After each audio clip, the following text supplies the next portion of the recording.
وہ لوگ جن کی دعا زیادہ قبول ہوتی ہے۔ بخاری کی روایت مستر، یعنی مصیبت زدہ کی دعا زیادہ قبول ہوتی ہے۔ اسی طرح مسند احمد کی روایت ہے کہ مظلوم کی دعا زیادہ قبول ہوتی ہے، اگرچہ وہ مظلوم فاسق اور فاجر ہو، اس کی دعا قبول ہوتی ہے، بلکہ مظلوم اگر کافر بھی ہو تو اس کی دعا رد نہیں ہوتی۔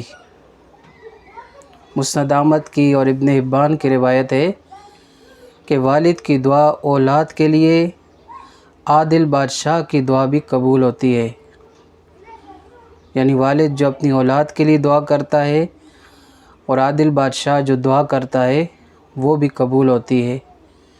اسی طرح مسلم کی روایت ہے جو والدین کی فرما بردار ہو اولاد، اس کی دعا بھی قبول ہوتی ہے، یعنی ماں باپ کی فرما بردار اولاد کی دعا بھی قبول ہوتی ہے۔ اسی طرح مسلم کی ایک روایت ہے ابو داؤد کی کہ مسافر کی دعا بھی قبول ہوتی ہے۔ اسی طرح ایک روایت میں آتا ہے، ابن ماجہ، ابن حبان وغیرہ کی روایت میں ہے کہ روزہ دار کی دعا افطار کرنے کے وقت زیادہ قبول ہوتی ہے۔ اسی طرح کوئی مسلمان جو کسی مسلمان کے لیے دعا کرتا ہے غائبانہ طور پر، وہ دعا بھی زیادہ قبول ہوتی ہے۔ اسی طرح حاجیوں کی دعا بھی زیادہ قبول ہوتی ہے جب تک وہ اپنے سفر سے واپس نہ آئے۔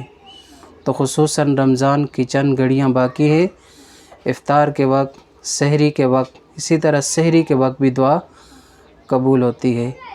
اللہ رب العزت ہماری تمام دعاؤں کو مقبول فرمائے۔